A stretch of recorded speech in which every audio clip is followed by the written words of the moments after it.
Muito boa noite. Muito boa noite. Vamos então dar início a esta sessão. Começo por cumprimentar todos os presentes nesta noite de sexta-feira. Obrigado por terem vindo. É uma oportunidade que vamos ter durante cerca de uma hora e pouco, de conversar com o António Mota e com o Nicolau Ribeiro.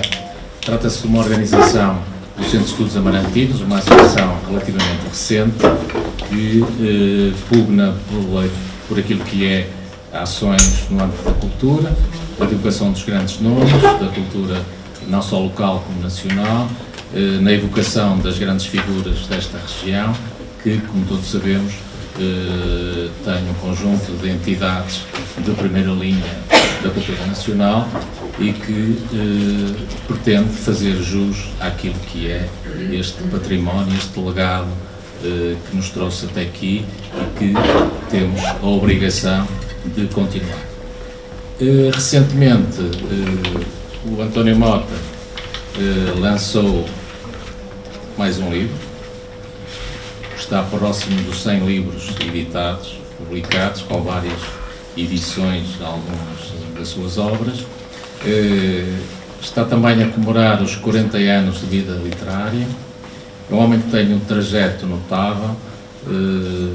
Não sei se há alguma escola deste país onde ele ainda não tenha passado e, portanto, era obrigatório que ele viesse até nós, não só apresentar esta última obra, mas também conversar connosco, partilharmos, porque cultura é partilha, é conhecimento, é percebermos todos que todos contribuímos para aquilo que somos e muito daquilo que nós fazemos tem a ver com o que é a herança coletiva e, nesse aspecto, a obra de António Mota é, de facto, um repositório, é algo extremamente importante para todos nós, onde nós nos revemos todos os dias. Portanto, temos que ficar gratos e eu queria, em nome do Centro de Estudos Amarantinos, em nome pessoal, agradecer a disponibilidade que ele teve. Ele hoje já vai na terceira sessão, portanto está, quarta, já está habituadíssimo, portanto está um verdadeiro especialista e, portanto, vai seguramente, tem estado a melhorar e, portanto, a quarta vez será seguramente melhor que foi a primeira e teremos essa oportunidade. Eu convidei também o Nicolau Ribeiro. O Nicolau Ribeiro também é membro do Centro de Estudos Amarantinos, é uma pessoa próxima da direção e com quem temos trabalhado neste período de existência da associação e o Nicolau também tem uma ligação antiga com o António Mota. Ele traz umas surpresas, não só para vocês, mas também para o António Mota, e, portanto, vamos ter aqui a oportunidade de saber algumas coisas mais do que é ocorrente e, portanto, vai ser desmascarado, mas está descansado. Eu gostava de ter aqui também o Jorge Sousa, que é outra das pessoas que faz parte deste conjunto de ilustres jovens que começaram juntos e trabalharam juntos em vários projetos e que seguramente teria também um contributo importante. Foram companheiros de ruta em várias iniciativas, nos jornais, na rádio Altesouro e, portanto, tem um trajeto de inovação, de fazer diferente, de serem capazes de se, saindo do Baião, ter projetos que os trouxe até à dimensão que eles têm hoje. O António é um dos mais premiados escritores portugueses, com vários dos maiores prémios na área da literatura infantil-juvenil e, portanto, é conhecido de quase todos os jovens deste país. Várias das suas obras estão no Plano Nacional de Leitura e, portanto, digamos que, confesso, acho que nunca tive a oportunidade entrevistar, se isto é uma entrevista, alguém tão importante como o António Mota neste dia. Portanto, seguramente o palco vai ser dele e naturalmente vai ser dele.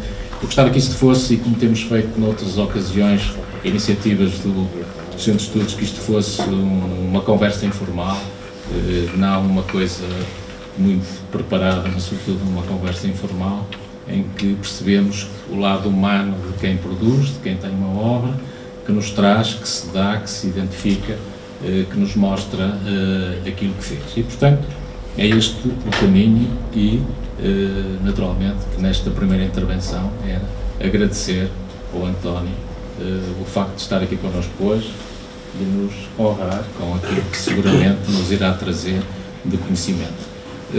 Nicolau, começamos por ti. Obviamente que as questões literárias ficam para o Pedro Barros. Eu estou aqui porque partilho, digamos, o nascimento com o António Mota. Nós somos ambos de Baião. Conhecemos-nos muito miúdos, depois saímos para estudar fora e, portanto, perdemos um bocado o contacto um com o outro, mas a determinada altura juntámos em alguns projetos. Eu costumo dizer ainda hoje, eu não acabei de ler este livro porque não o tive logo, digamos, com antecedência suficiente para o ter lido, por questões profissionais, mas quando comecei a ler percebi que o António Mota continua a ter, nas histórias que conta, tem uma carga literária óbvia, mas tem também muito daquilo que são as componentes do discurso jornalístico.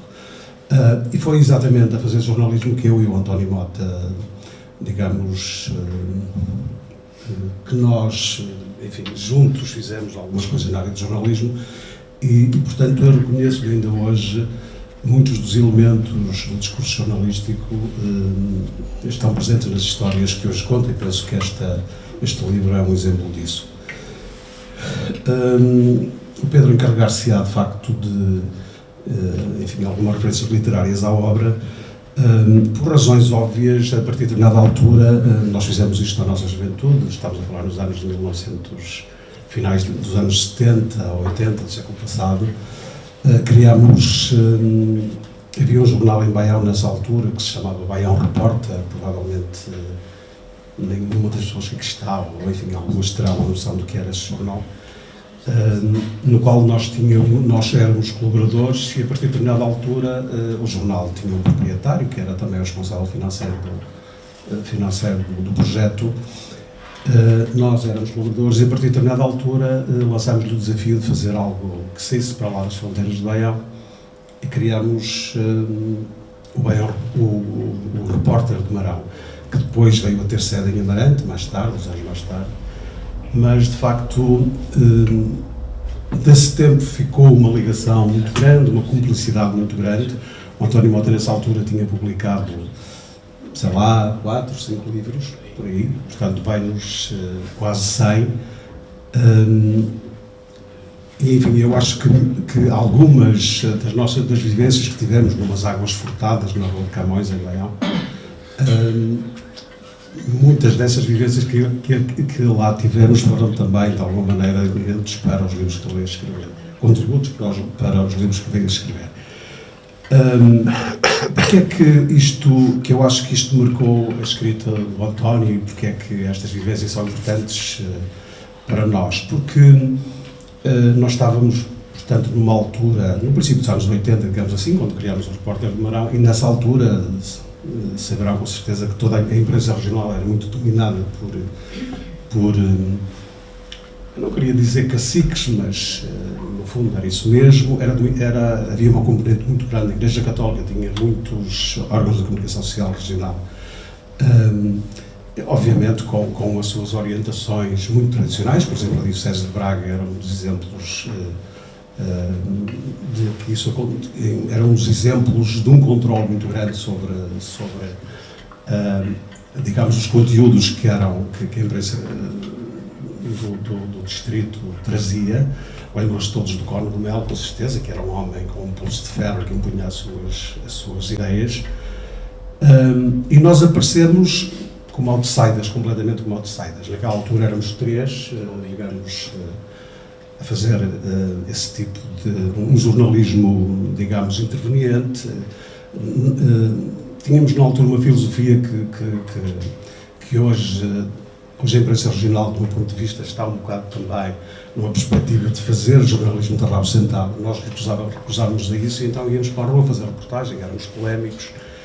E isto para dizer que de vez em quando havia encontros da imprensa regional onde em todos os órgãos da imprensa regional, filiados num gabinete que existia à altura, não sei se ainda existe, que era o Gabinete de Imprensa de Guimarães, havia digamos, encontros com alguma periodicidade e quando nós chegávamos as pessoas diziam ali venham eles. De facto, eu não diria que marcámos a diferença, mas fomos uma lança em África naquela altura na área da imprensa regional, a tal ponto que um dia estávamos no início dos anos 80, em plena, digamos, na curva descendente da rede bombista que se seguiu, digamos, ao Bronquete de 1975, e aconteceu que num desses encontros, logo pela manhã, havia uma assembleia dos sócios do Gabinete de Imprensa de Guimarães e o que se pretendia, digamos, quem dirigia, a direção que dirigia o gabinete, achava que deveria aprovar uma moção por unanimidade, uma moção uma moção contra a lei de imprensa que nessa altura estava em construção. A lei de imprensa era, do ponto de vista, digamos, um diploma progressista, digamos assim, que impunha limitações naturalmente, mas concedia muita abertura que não tinha havido durante o regime anterior. E a determinada altura, e, portanto, o contexto era este, a imprensa regional era dominada de facto pela Igreja, pela direita, eu não tenho nada contra a Igreja, obviamente, isto é apenas uma constatação, sobretudo pela Igreja mais tradicional, e depois por pessoas com dinheiro, líderes de opinião de determinadas localidades, e, portanto, nós destoávamos ali no meio porque éramos completamente, ou tentávamos ser independentes, não dependíamos de ideologias, de correntes de opinião, etc. E nem sempre éramos muito bem vistos. A determinada altura, há então a intenção de submeter à votação um documento, digamos, rejeitando a lei de imprensa, um documento que depois seria digamos, direcionado para Lisboa, para o Parlamento, e éramos muitos, estava ali a imprensa regional do país, e então vamos votar, mas tem que ser por unanimidade. Eu achei aquilo estranho, porque eu tinha tido cuidado de ler a lei de imprensa, pelo menos a lei de imprensa estava em discussão pública. Havia um senhor que comandava isto tudo, não sei se que já não é vivo, mas era o Sr. Manuel Agonia, da Póvoa, que tinha um jornal chamado Poveiro, e que era de facto um dos homens, enfim, que comandava estas coisas. Eu pedi-lhe que, olha, eu de facto, o senhor pode por votação, mas eu vou votar contra. E ele disse-me, o senhor não vota nada contra, nós temos que aprovar isto por unanimidade. Eu disse, olha, é que eu concordo, eu de facto acho que a lei que está em discussão, eu sou favorável à formulação da lei e, portanto, vou votar a favor.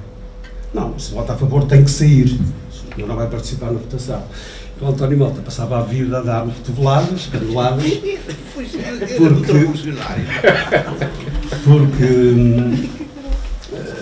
achava que as coisas iam correr mal. O senhor insistia para sair, eu disse que não saía, teria que ser ele a pôr-me lá fora. Enfim, os 19 ou os 20 anos, ou 22 anos já me ajudavam a que houvesse esta irreverência, com certeza. E o António Mota ia dizendo, vais levar um tiro, a rede bombista anda por aqui, vais levar um tiro, e, portanto, tem cuidado. Bem, de facto, eu votei contra, mas o documento que seguiu para Lisboa dizia que a moção foi aprovada por unanimidade. É um episódio que nós, que de vez em quando revíamos, para além de muitos outros, coisas que partilhei com o António Mota. Já agora, nós fomos, enfim, a determinada altura fomos desafiados, a equipa que fazia Repórteres de Marão foi desafiada a fazer um programa de rádio, estávamos também no início dos anos 80. E nós não sabíamos muito bem o que é que haveríamos de fazer.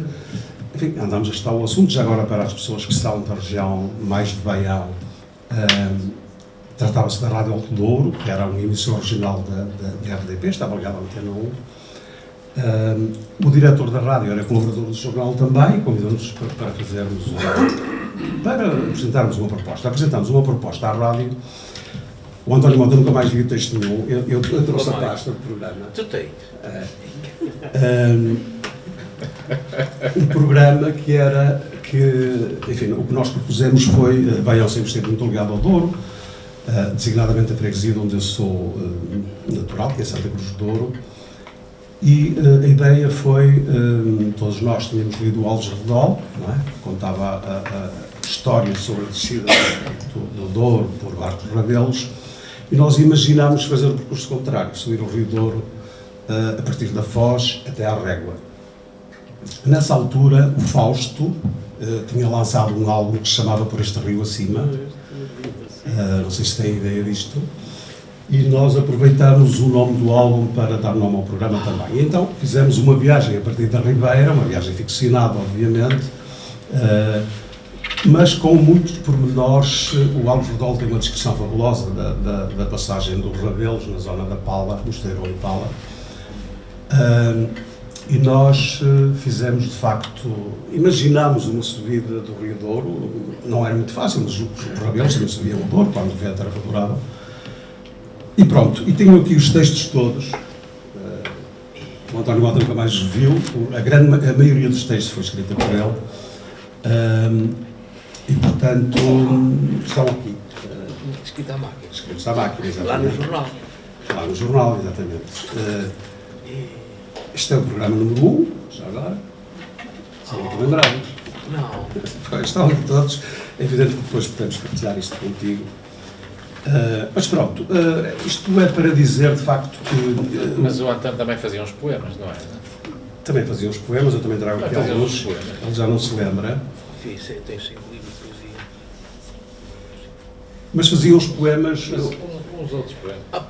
Tu vi lá o que é que vai ser.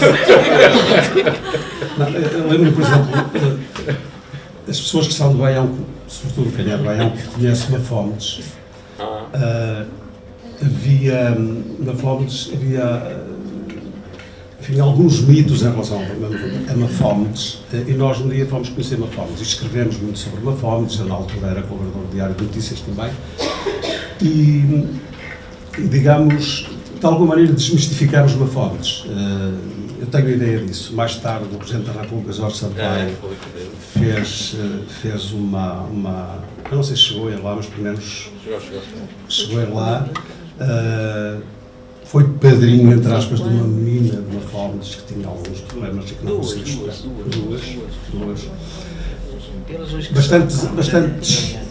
Bastantes anos antes nós tínhamos feito a desmistificação de Mafómedes, digamos assim, porque se dizia inclusivamente que quem não fosse de Mafómedes e tentasse lá ir, seria muito complicado, podia ser agredido.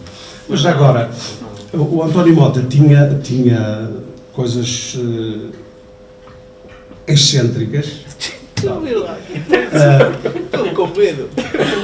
Era um homem, tinha frases como esta: todo artista é erótico, e portanto ele dava-se ao luxo de ter algumas considerações que obviamente para o comum dos mortais. Estou como ele, vê lá o que vais dizer. Mas a verdade é que daquelas coisas, já agora eu gostava de partilhar isto, porque eu continuo a fazer jornalismo hoje, mas das coisas mais interessantes das minhas vivências com o António Mota era exatamente a forma como nós fazíamos. Hoje eu tenho uma revista e faço, e toda a produção é, digamos, digital, com técnicas digitais. Naquela altura nós trabalhávamos no consumo, que é uma coisa ainda... enfim, não é pré-histórica, mas para muitos, as pessoas que que são, digamos, os nativos digitais, como agora se diz, acharam que aquilo é a pré-história da imprensa e que é arqueologia, não é? Mas nós ficávamos até altas horas a fechar as edições, o jornal era semanário, ficávamos até altas horas a fechar o jornal e depois a impressão era feita no Porto. Havia em Baião um recoveiro, que eram os transportes para ir às escolas. E nós acabávamos tão tarde que já não conseguíamos, deixávamos-lhe um saquinho pendurado no espelho da caminhonete, que era uma caminhonete, de caixa aberta, e ele levava no dia seguinte para a tipografia, entregava na tipografia para fazer o jornal. E nós íamos depois fazer a revisão, ver muda chumbo aqui, muda caractere, muda caractere aqui, muda caractere ali. E eu tenho a habilidade de dizer que tudo isto influenciou a escrita do António Mota e, portanto, eu costumo vai apenas nesse sentido. Mas agora, o António Mota, escrevíamos à máquina, obviamente, e ele levantava-se, olhava para o teto, de vez em quando, fumávamos muito, e fazia coisas como esta, por exemplo. O que é uma truta? Não vinha nada a propósito, mas ele dizia: é uma gravata às pintas, azuis, vermelhas, douradas, que serve para enfeitar um rio de águas claras. E pronto, andava ali à volta. Está no livro agora. Está no livro. Está no livro, só sabe. Isto tem a data de 1985. Imagina. E outras. Enfim, não vou monopolizar esta coisa, o António Mota. Tens direito. Tem direito a responder a intervenção nesta primeira fase. Tem direito de falar mais. Então, muito boa tarde. Eu estava com medo do que é que eles iam dizer de mim e o que é que isto ia acontecer, mas isto torna-se engraçado. E ainda bem que o Pedro diz que não é nada formal, que eu sou acho que a maior vitória, a minha maior vitória. Como é que é de explicar? Há um António Mota AC e há outro António Mota DC. Não é antes de Cristo, é antes de Curitiba e depois de Curitiba. Houve um ano que eu era muito formal, por medo, por respeito, eu andava muito engravatadinho, muito fatinho, não sei o que mais. E um dia, houve um ano que eu fui convidado para ir a Curitiba, no Brasil, à Universidade de Curitiba, que é uma universidade enorme. E eu, com o meu sotaque de baião, que nunca o tirei, que me pergunta muitas vezes: o senhor é lentejano? Não, sou de baião. Ainda hoje me perguntavam: é açoriano? Não, sou de baião. Eu explico que gosto disto. Mas também é giro que um dia fui gravar para o público e a Rita, a jornalista, disse: olha, vê lá agora como tu vais portar, vê lá, tu vais falar como tu falas, não começas agora aí a arredondar as palavras. Não, estou feliz, está gravado, podem ver, que não, isso é parte. E então eu estava lá, fui a Curitiba, e então estou a ver, eu de gravatinha, de fatinha, terno, não é? De gravatinha, de terno, a falar, eles não diziam oi por vergonha, não percebi nada do que eu dizia, blá blá blá. E eu percebi que aquilo não funcionou, fiquei tão revoltado comigo. E depois a seguir vi os meus colegas, todos de camisa para fora, todos gordos, tudo coisas, isto não pode ser assim. E a partir daí eu fiz uma coisa que se calhar não sabem, que é a mudança no P. O P que aí aparece é esse P depois. E comecei a ser eu como sou, sem essas coisas. Portanto, às vezes, em situações mais formais, tenho que aguentar, mas passo a vida a rir-me por dentro. Isso é das coisas que eu mais faço. Mas em relação aqui aos jornais, há tanta coisa em relação ao jornal. Realmente eu aprendi uma coisa, que só foi aprender a contar palavras, que é muito importante. Depois, mais tarde, escrevi para o Diário Notícias. Durante 2 anos, para 2 a 3 anos, escrevi com o Alice Vieira, num suplemento, e depois, mais tarde, fiquei eu a escrever, eram 75 linhas, 65 caracteres, nem mais uma linha, nem menos uma linha. E eu, durante 1 ano, inventei uma história, e foi escrita, e depois daí nasceu um livro chamado O Lobisomem. E isso obriga-me o treino, isso é muito importante, é as pessoas saberem conter-se, não é? É muito importante. Mas em relação ao jornal, tivemos coisas maravilhosas. Já agora, o Nicolau era muito, se fervia muito. Então, quando havia problemas, ele dizia: resolve tu. Eu não resolvi, a melhor solução é não responder logo, só a deixar adormecer e depois de passados dias, isto afinal não tem interesse nenhum, vou esquecer, também é boa ideia esquecer. Bom, eu aí fazia realmente esse papel e ele era terrível nesse aspecto. Mas fizemos coisas muito bonitas, essa história de Mafómedes.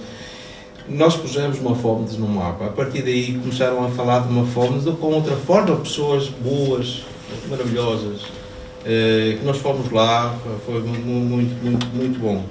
E já agora quero dizer que a minha relação com o Nicolau é tão grande que no meu livro Pedro Alecrim, o amigo do Pedro é o Nicolau. E é este Nicolau que ali está. Não sabiam? Pois é, mas é isso. Em relação ao Por Este Rio Acima, quem se tramou fui eu, porque eu é que tinha o disco. E eu tinha sempre a levar com o disco com ele. Ainda hoje lá já está, Por Este Rio Acima. É tão bonito aquilo, não é? Fazíamos aquilo. Aqui há ano passado eu lá bater-me à porta o Augusto Macedo para me tirar uma fotografia. Velhinho já, assim, faz mais coisas. Mas pronto. Tive realmente coisas interessantes e estive sempre muito ligado ao jornalismo e percebo melhor também o trabalho depois dos jornalistas, também é bom, não é? Essa parte do jornalismo foi uma coisa muito importante para mim. Claro, quem se tramou com isto tudo foi a minha mulher, que na altura tínhamos 2 filhos pequeninos. Normalmente as mulheres é que ficam esta parte mais complicada. Mas pronto, era isto que eu queria dizer para já, para não estar a amassar-vos mais. Não é? Tenho uma coisa também, por causa das palavras. Um dia estava em casa, toca o telefone, para ter o telefone, foi terrível, porque tivemos que pedir foi o Jorge, que andou a ligar para os telefones, a dizer que eu era jornalista, que eu precisava de uma linha em minha casa para causa das notícias. E assim conseguia a linha para lá, porque a minha casa fica lá no meio do nada mesmo, foi tudo preciso ir para lá. Foi muito engraçado. E então, um dia ele toca ao telefone, do outro lado da linha era a Maria Alberta Menezes, a escritora, agora está muito velhinha, está com Alzheimer e tudo. E a Maria Alberta disse-me, António Mota, olha, nós vamos fazer um programa para a televisão, que é contar uma história para as crianças e para a cama. Ela tinha assim aquela coisa, mas olha, tem que se contar uma história, mas tem que ser em 25 linhas, 65 caracteres. Você consegue? E eu perguntei, quanto é que paga? Eu precisava de dinheiro. E ele disse, pagava muito dinheiro. Não, porque naquela altura era muito dinheiro. Eu disse, eu faço. Mas eu era assim, quando começasse o programa. Ele dizia, olha, pronto, está bem. Então amanhã mando-me 4. Ele, está bem, pôs o telefone, começou aos saltos, eu pus as mãos na cabeça. E agora? Como é que eu vou fazer? Como é que eu amanhã vou mandar? Tinha que ir pôr no correio, tinha que ir a Baião pôr no correio as histórias. E disse, não adianta nada, vou escrever. Então nasceu uma das histórias, que é a Velha e o Garrafão, que eu adoro. E vocês sabem qual era o programa? É aquele programa que vocês assistiram, que são mais novinhos, que era aquele assim, está na hora da caminho. Eu fiz muitas histórias para esse programa. Pagavam bem, portanto eu fiz muitos. Tudo por causa da contenção, de uma pessoa contar uma história em 25 linhas, porque aquilo era para contar em 3 minutos. Então depois as histórias foram lidas pelo Rui de Carvalho, para os atores todos mais conhecidos. Isso é uma parte. Isso está, eu queria descobrir isso, não sei onde é que está, mas vai estar nos arquivos da RTP, um dia ir buscar isso tudo. Tá. Parabéns por isso. É bom. Para já está, não tenho aqui mais nada para dizer. Então deixa-me agora ir um bocadinho para trás. Tu nasceste em julho de 57. Só aqui uma pequena coisa, quando tu disseste dos prémios, há um prémio que eu gostava muito de ter ganho, mas não ganhei, que é o prémio Alma. Esse prémio é um prémio que foi o governo sueco que fez esse prémio, que é em memória, em homenagem, chama-se Alma, que é em homenagem daquela autora Lindström, que inventou a pipi das meias altas.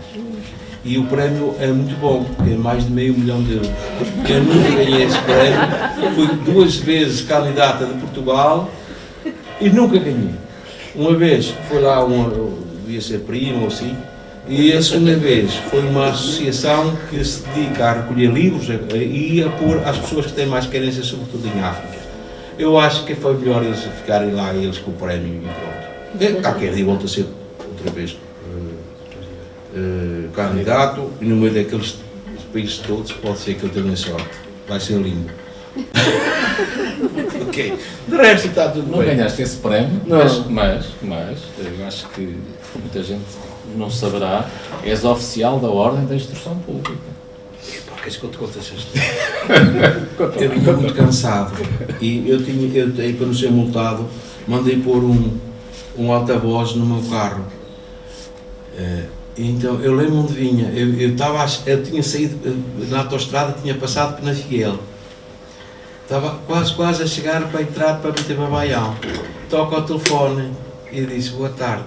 Era um nome de um senhor, disse boa tarde. Disse, outra que perguntar para onde se eu posso ir à escola. Não, boa tarde. Daqui fala da Presidência da República. Está bem, digo eu, está bem. E aqui era o Primeiro-Ministro. Eu pensei que era uma voz. Parecia que eu conhecia, que andava-se a meter comigo. Está bem, era aqui o Primeiro-Ministro. Era porque eu estou empiriquitado. Desculpe, aqui fala da Presidência da República. Está bem, filho, está bem. Diz lá. Desculpe, fala da Presidência da República. Vou-lhe passar ao secretário, não sei das portas. E eu, quando vi aquele nome... É mesmo. É aquele senhor que dá as postas, sabe? Vou falar com não sei o quê. E então disse que em nome das ordens, não sei o quê, que eu ia ser condecorado. E eu fiquei assim. Sabe o que aconteceu? Tirei o pé do acelerador e o carro e postei ao lado. Isto parece mentira, isto é surreal, não tem jeito nenhum. Pode ser. Mas realmente era verdade. Foi giro, foi. Nunca contei com isso e eu acho que foi uma grande honra, não é? Mas tem que me portar bem, que se me portar mal, eles tiram outra vez. Mas é giro, eu acho que é bonito. É bonito, eu acho que reconhecer o trabalho das pessoas, reconhecer o nosso trabalho, é bom. Assim, a parte que mais me dá gozo, que às vezes me leva às lágrimas, é o reconhecimento dos leitores. Tenho testemunhos extraordinários. Há 2 anos fui à Madeira. Aliás, não fui muitas vezes à Madeira, mas fui à Madeira e cheguei a uma escola lá no fundo e a professora, quando me viu, entrou em pranto a chorar. E disse, era o maior sonho da minha vida que viesse aqui à minha escola. Eu mandava-lhe e-mails, nunca me respondeu. Eu pensei que era um senhor distante, não sei o que mais, lá com as suas coisas. Eu não sou nada disso. O que aconteceu? Ela escrevia, António, todos os anos me escreveu, sempre um e-mail, antonimota@gmail.com, e eu nunca lhe respondi, porque o meu e-mail não é esse. É António Mota com 2 T's. E então, ela não se acreditava, é uma das coisas bonitas. Também tem uma coisa muito bonita que, assim, na minha vida, que nunca mais esqueci, nunca contei isto em público. Foi há muitos anos que eu fui ao Natal dos hospitais, perguntar se eu podia, se eu colaborava, e eu disse, sim senhora, eu vou. Então vai para o IPO das crianças. Está bem. Eu nunca pensei, nem pensei onde é que era, não é? Quando chegou o dele, disse, então vamos lá. Eu ia levar um livro que eu tinha na altura publicado, que era aquele livro que eu gosto muito, chama-se Sonhos de Natal, que é um relato, sobretudo da infância, de uma infância e de um Natal que agora é diferente, não é? Não digo que é melhor nem que é pior, é diferente, não é? Então, quando cheguei ao IPO e quando vi aquelas crianças conforme elas estavam, fiquei aflito, não é? Muito aflito. Eu tinha pedido à editora para dar livro, para levar livros para dar livro, para ficar lá livros no hospital. E eles arranjaram. O livro era assim um bocado caro, e eles arranjaram, acho que foram 10 livros. Pronto, ótimo. Depois, quando acabou o programa, eu desatei contra o que é meu costume, que sou muito parco a escrever. Só que eu gosto muito da pessoa que escreve mais coisas, porque senão, pronto, é assim. E eu desatei a escrever assim, a escrever e dava aos miúdos. Pronto, eu vim-me embora e acabou, cheguei a casa muito combalido com aquilo tudo, que eu nunca tinha pensado, com as crianças assim, e foi muito complicado. Pronto, e passou. 10 anos depois, eu vou a uma escola perto de acompanhar, e havia uma sessão com muitas crianças, e estava lá ao fundo 3 pessoas, uma rapariga, assim, já alta, muito grande, que não era aluna, eu como perceber, ela não era aluna, não era funcionária, mas a gente não pode estar sempre a ver, não? Também não ia perguntar o que é que está aqui a fazer, não é? E quando acabou a sessão, veio a mãe, estas senhoras, era o pai, a mãe, e veio uma rapariga que tinha 15 anos, que ela depois disse-me que tinha 15 anos. E assim, eu fiquei assim a olhar para ela, e a mãe disse assim, nós viemos cumprir a promessa. Eu disse, que promessa? Então a senhora foi ao saco, tira o livro de sonhos de Natal e dá-me. Eu arrepiei-me todo porque eu disse assim, quero ver-te daqui por 10 anos. E ela apareceu. Foi das coisas que me aconteceu. Uma das coisas mais bonitas que me aconteceu. E espero bem que a veja daqui a 30 e que eu esteja cá também para ver.